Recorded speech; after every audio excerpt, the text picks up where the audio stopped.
What you're listening to is the Hurin hymn number 6, the oldest piece of music that actually could be reconstructed. It was discovered in the royal palace of Ugarit, northern Canaan, now modern-day Syria, and is believed to date back to 1600 BCE, some 3,400 years ago. The song itself is inscribed on a small clay tablet and was discovered in the early 1950s, along with 36 other tablets. But the Hurin hymn number 6 is the only tablet that was preserved well enough to be read, and eventually performed. The tablet itself contains instructions for a song on a lyre, an instrument that looks like a small harp, and is written in a dialect of the ancient Hurrian language.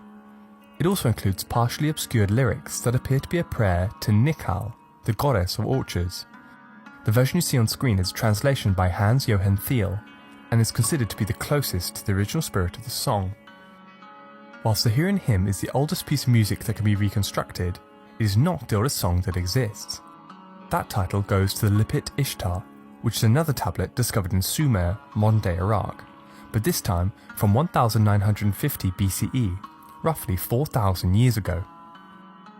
It's made up of instructions on how to play a hymn, but the trouble is, it's only a small fragment of a large piece of work, and so its instructions do not give us enough information to reconstruct the actual song.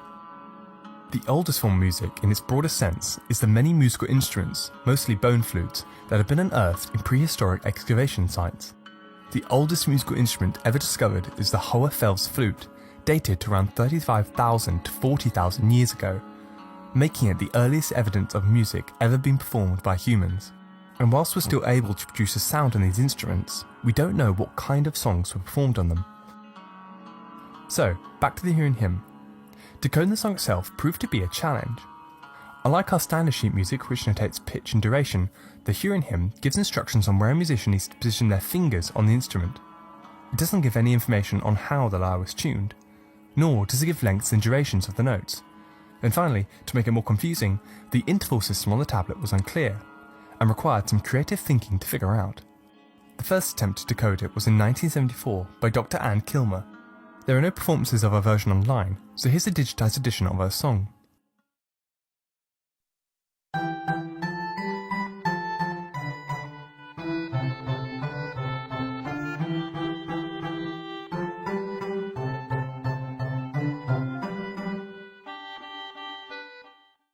But by far the most popular attempt was Dr. Richard Dumbrill in 1998.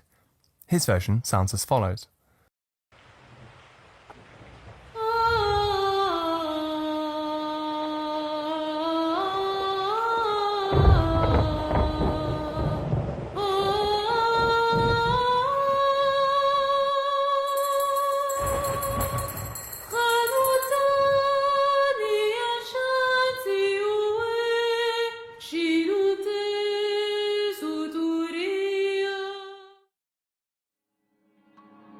Today, there are many other interpretations of the song, done by artists all across the world.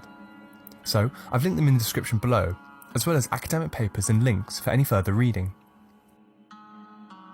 And whilst the real melody of the Hurin hymn will be likely lost to history, these reconstructions act as a bridge to the music of ancient and forgotten peoples many thousands of years ago.